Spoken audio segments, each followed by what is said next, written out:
नमस्कार दोस्तों, मेरा नाम doctor Alok Kumar Udiya, intervention radiologist at KRCHL hospital Indore. मैं आपको आज ब्रेन एन्यूरिज्म के बारे में बताना चाहूंगा। ब्रेन एन्यूरिज्म मतलब दिमाग की नसों के अंदर गुब्बारा बनना। दिमाग की नसों में गुब्बारा बनने के बहुत सारे कारण होते हैं, जैसे ब्लड प्रेशर को कंट्रोल नहीं किया, या लंबे समय तक स्मोकिंग किया, या फीमेल पेशेंट्स में, या कुछ कंजेनाइटल डिसीजेस होते हैं जिसमें ब्रेन की नसों के अंदर वीकनेस हो जाती है और गुब्बारा बन जाता है। इनको हम ब्रेन एन्यूरिज्म कहते हैं। इस तरह के पेशेंट यूजुअली इमरजेंसी में प्रेजेंट करते हैं। Sudden severe headache of the life, मतलब पेशेंट को इतना ज्यादा हेडेक होता है कि वो बोलता है कि मुझे जीवन में इस तरह का सीवियर दर्द पहली बार हुआ।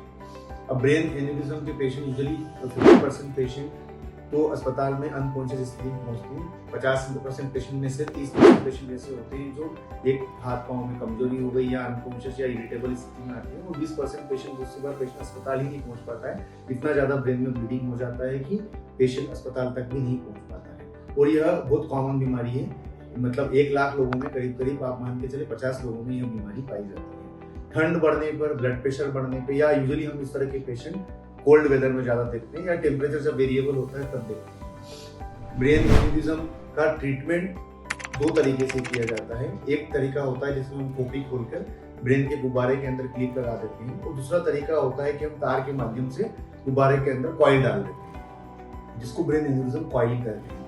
गुब्बारे का ट्रीटमेंट करने के बहुत सारे तरीके हैं। एंजियोग्राफी के माध्यम से भी, stent assisted coiling, balloon assisted coiling, flow diverter करना, आजकल नया treatment like brain contour placement, मतलब एक गुब्बारे के अंदर एक ऐसा कंटूर नाम की एक डिवाइस आती है जो उसमें डाल देते हैं, या फ्लो डाइवर्टर मतलब गुब्बारे के अंदर ब्लड जाना बंद हो जाता है और नॉर्मल नस के अंदर ब्लड जाता रहता है। तो ब्रेन एन्यूरिज्म का ट्रीटमेंट आजकल मोस्टली सब पेशेंट्स या हम लोग भी प्रीफर करते हैं कि मिनिमल इन्वेजिव वे में जाए, मतलब कोई चिराफाड़ी नहीं होती है और पेशेंट को आईसीयू स्टे वगैरह सब कम हो जाता है। थोड़ा एक्सपेंसिव होता है, मगर यूजुअली आईसीयू स्टे कम होने के कारण से पेशेंट का खर्चा लगभग उतना ही बराबर होकर पेशेंट नॉर्मल डिस्चार्ज हो जाता है।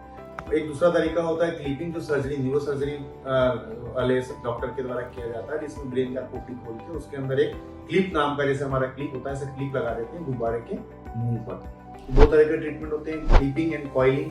आजकल लोग कॉइलिंग प्रीफर करते हैं, जिसको एंडोवेस्कुलर कॉइलिंग भी बोलते हैं। कॉइलिंग के बहुत सारे तरीके होते हैं जो मैंने आपको बता दिया है।